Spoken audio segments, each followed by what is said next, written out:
বন্ধু বান্ধৱীসকল কি খবৰ আশা কৰোঁ সকলোৱে ভালে আছে আৰু ভালে থকাটো বিচাৰোঁ। এই মুহূৰ্তত আপোনালোকৰ মাজলৈ এটা খুবেই সুন্দৰ গীত লৈ আহিছোঁ আপোনালোকৰ মাজলৈ। যিহেতু সুন্দৰ গীত মানে খুবেই এটা দুখ লগা গীত, বহুতেই দুখ লগা গীত। কাৰণ বাঘজানত যিটো মানে ঘটনা হৈ গৈছিলে, কেইবাজন শ্বহীদ হৈছিলে, সেই শ্বহীদক লৈ এই গীতটো গাইছে। কিন্তু গীতটো শুনিলে আপোনাৰ চকুলৈ বৈ আহিব, মুঠতে গাৰ নোম হিঁয়ৰি উঠিব। এটি মানে সাংঘাতিক ধৰণৰ গীত। আপোনালোকে এই গীতটো শুনক আৰু শুনি পিনে চকু মুদি শুনিব লাগিব, তেতিয়াহে আপোনালোকে মানে ভালকৈ গুৰুত্ব দি শুনিব লাগিব গীতটো। খুব এটা সুন্দৰ গীত, বহুতেই সুন্দৰ গীত। গীতটো এবাৰ আপোনালোকে শুনি চাওকচোন, মানে শুনিলে কিবা বহুত দুখ লাগি যায়। মানে যিহেতু বাঘজানত যিটো ঘটনা চাই হৈ গ'ল, মানে সেই ঘটনাটো লৈ তেওঁলোকে গীতটো গাইছে। গতিকে আপোনালোকে গীতটো শুনক।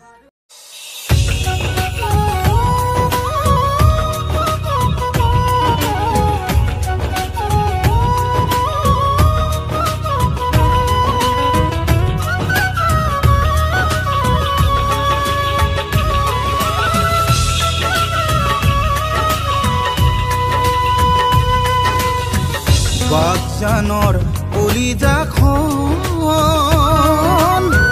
কোনেনো জ্বলালে, কবিনে কোনো বায়াজি, কবিনে কোনো বায়াজি।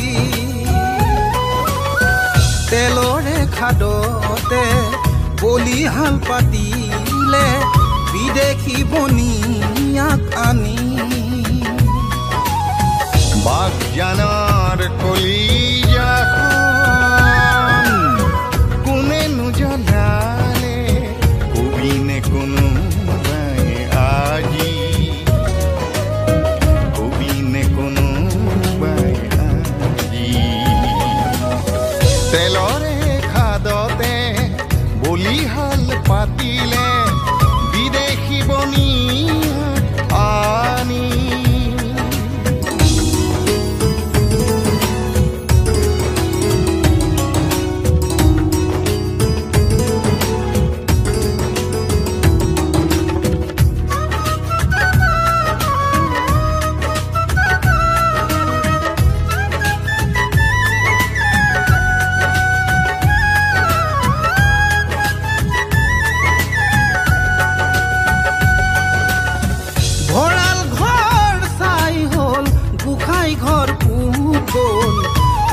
হ'ল পথাৰৰ মাটি,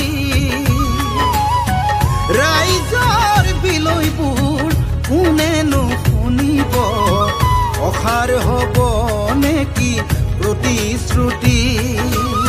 ভঁৰাল ঘৰ চাই হলো গোঁসাই ঘৰ পুতুল,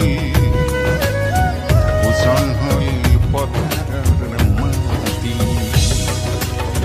ৰাইজৰ বিলৈবোৰ কোনেনো শুনিব, অসাৰ হ'ব নেকি প্ৰতিশ্ৰুতি। বাঘজানৰ কলিজাখন কোনেনো জ্বলালে, কবিনে কোনো বায়াজি।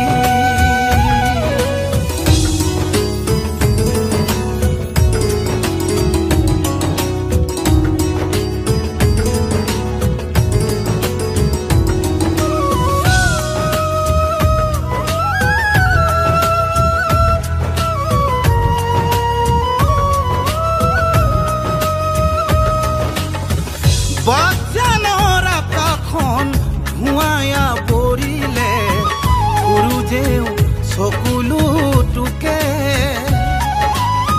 প্ৰকৃতিৰ পক্ষী পশুৱেও ফেকুৰি উঠিছে, আমাক বচাব কোনে। বাঘজানৰ আকাশখন